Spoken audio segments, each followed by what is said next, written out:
Everyone knows that women are needed more than ever in the top echelons of decision-making in journalism, politics, law, diplomacy, and every other field, including the STEM fields.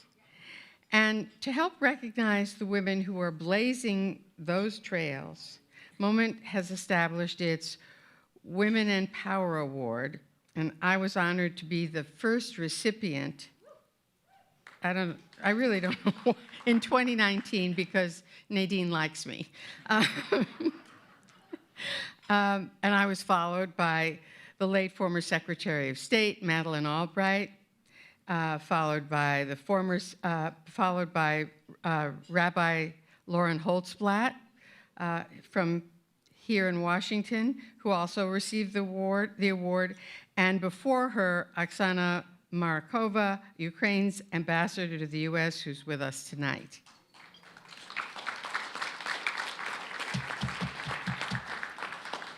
So, this year, we're delighted to present Moment's 2024 Women of Power Award to Debra Katz, who definitely has the loudest table here, thank God. Those women are women who know how to speak up. And I have to tell you that long ago, when she was suing NPR all the time, I used to say that Debra Katz is on the way, you want to settle this case. The Washington Post called her the most feared attorney of the Me Too movement.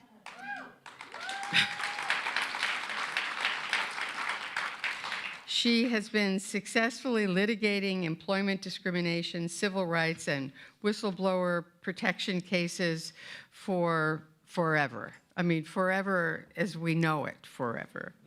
And here to introduce Debra, Rabbi Sharon Kleinbaum. What an honor, and so many incredible honorees tonight, and what a crowd to be here. I'm just really choked up and moved to be here tonight and to be in the midst of so many people who are moving the needle towards a world that's full of fact and justice and truth. And Moment Magazine has been such an important part of that story. Label Fine was a great teacher of mine, and I'm really deeply, deeply honored to be here. But I was told I had 1 minute to do this introduction, which I'm wondering, did everybody get that instruction? Okay. So, you know, there's a great joke about a rabbi, a priest, and a minister are on a panel discussion, and the moderator says, we've run out of time, everybody, you're getting cut down from 15 minutes each to 1 minute each. The minister and the priest, of course, cut their talks down to 1 minute each, and the rabbi just speaks faster. It's an old joke. Okay, so this needs a moment of attention, because what a great award to give to the right person. A woman of power. And we're in a moment in history where we need a lot of women of power. And we need women of power to be able to be emboldened, to be able to make the moment a moment in which we can all breathe and move through. We are aware that in 63 days, this country and the world will change. We can't predict all the ways that that change will impact all of us, but it will impact all of us. The change that is coming 60-some days in the future will transform not only this city and this country, but the world itself. We are in a moment of great, profound, shattering liminality. We've moved from one place, we're not yet in the place to be, and maybe our resources are a little bit shaky to face this moment we're in. To first and begin to understand what it is, and then to actually have a response. Pirkei Avot, our great teaching from the Mishnah, the ethics of our ancestors, has a lot of wisdom.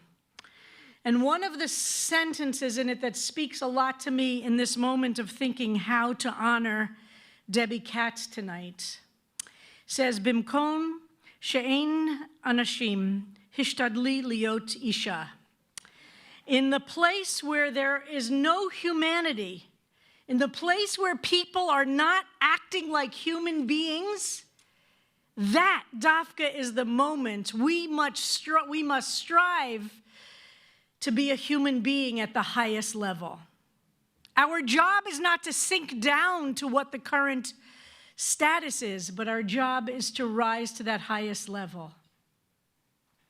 Debbie Katz is one of those human beings that always rises to the highest level.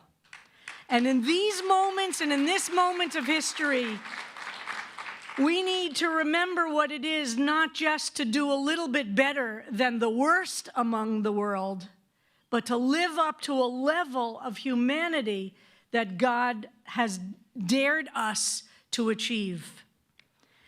Debbie is not only the brilliant lawyer you just heard about, noted worldwide and absolutely transforming the world for women and for men in understanding what is just and right, but she is kind, and she is courageous, and she is funny.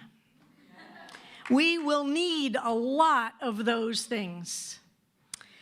It will be Debbie who we will look to help us in these days, not just on the legal issues, and I think many of us in this room have turned to you, Debbie, for legal questions, but for the questions of what it is to be a human being in moments when humanity itself is disappointing us.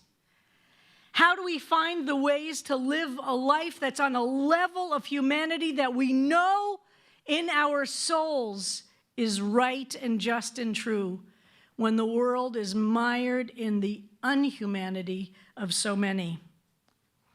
Joy itself is an act of spiritual and political resistance. And you, my friend, embody that in everything you do. So it is my honor on behalf of all of us to give you this award, to introduce you to this community to hear your words, to remind us of the level of humanity that we must never lose sight of, no matter what is going on in the world around us. Today, last year, and in 60-some days, we look to you, Debbie Katz. Thank you. Good evening, and thank you to Moment Magazine. And I understand about the lights now. Is that right? Congratulations to my fellow honorees. Thank you to my family and friends and colleagues for being here. As Rabbi Kleinbaum just noted, we find ourselves gathering tonight at an alarming moment. This night celebrates trailblazers and people who have used their voice to stand up and protect our democracy. And yet, again, this democracy has put a man in power who regularly acts in opposition to its very existence. We once again face a time when almost everything we love, Home Shopping Network, I think. We once again face a time when almost everything we love and cherish will be under siege, and we all will be called upon to show up and do our parts. This election has already had its consequences, dire consequences for women. We've seen young men, emboldened by the election results, harass women online and on the street, and even in our classrooms with the refrain, "Your body, my choice." Throughout the campaign season, we witnessed acts of vitriol and the constant threat of violence directed against journalists. And Dana, your story tonight was chilling. I'm so sorry that that's the reward you get for doing the great work you do. But thank you for your courage and bravery and continuing it. What many don't understand, however, is that the rollback of women's rights and threats that journalists faced are linked. What we are facing now is not just an attack on women and journalists, it's an attack on the very foundations of our democracy. When a demagogue wins, it is the truth tellers among us who are called upon to stand up, to speak the truth, and to fight back against injustice. And we will. Authoritarians sow chaos and fear to scare us into submission and surrender. Authoritarians strip away our most fundamental rights of women, attack the most vulnerable among us, bully and intimidate those who fight for truth, and over time, they try to wear us down so we become dispirited and hopeless. But I have never been one to accept or tolerate bullies, and I will not do so now.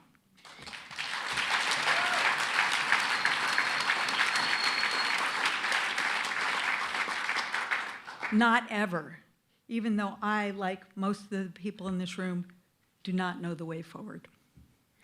It was Audrey and Rich who said that courage is not defined by those who fought and did not fall, but by those who fought, fell, and rose again. These are words that I take to heart. We know that the energy and the tactics that powered the resistance that worked after 2016 will not be effective now. They will not be. Something must be different, and fighting back must be different this time. We must first recognize that it is fine, indeed necessary, to regroup and recharge, to get off our devices, to be with one another, to stop getting these alerts that are gut punches to our stomach. This is not the time, though, to check out. That is a luxury we do not have, given our love for this country and for one another, and our concern for this planet and for the generations that come, for our children and our grandchildren. This is a luxury we cannot have. So we will not give up. We will continue to show up for one another, and we will stay engaged. And I'm not talking solely about matters of politics and government. I am talking about engagement in our communities, with art and with literature and with nature, things that make us feel whole and hopeful, and yes, powerful. And of course, I'm talking about caring for one another very deeply. Donald Trump may be a cause of our misery, but we cannot allow him to become a thief of our joy.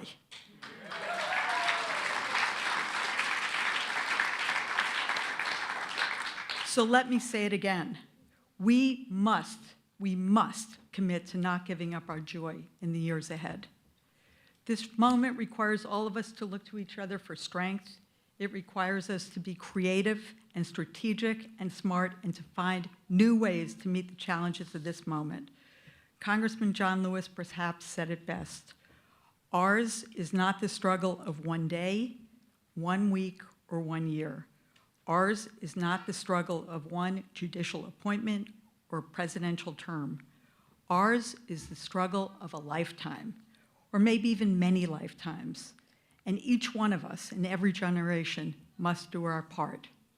Can I have an amen to that? So before I close, I want to thank and acknowledge my law partner, Lisa Banks, whom I refer to. Lisa's my wingman. We've indeed been in many dogfights together, from our representation of Dr. Christine Blasey Ford before the Senate Judiciary Committee, to our recent victory over Dan Snyder. Probably an amen to that too. Lisa led the charge against Dan Snyder, which led to his forced sale of the Commanders, something he said he would never do. And now we have a winning team. So I share this award with Lisa, along with my colleagues, fierce and determined civil rights lawyers and women's rights advocates who will courageously face the challenges ahead. And I also want to thank and acknowledge my wife, Nicole Berner, who will be having her own simcha tomorrow. As Congressman Raskin mentioned, and as many as you know, President Biden nominated Nicole to the Fourth Circuit Court of Appeals.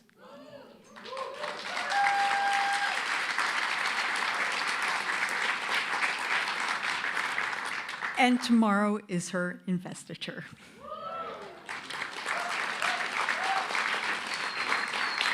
Which is why so many people are at this table. She's had people fly in from all over the country for that.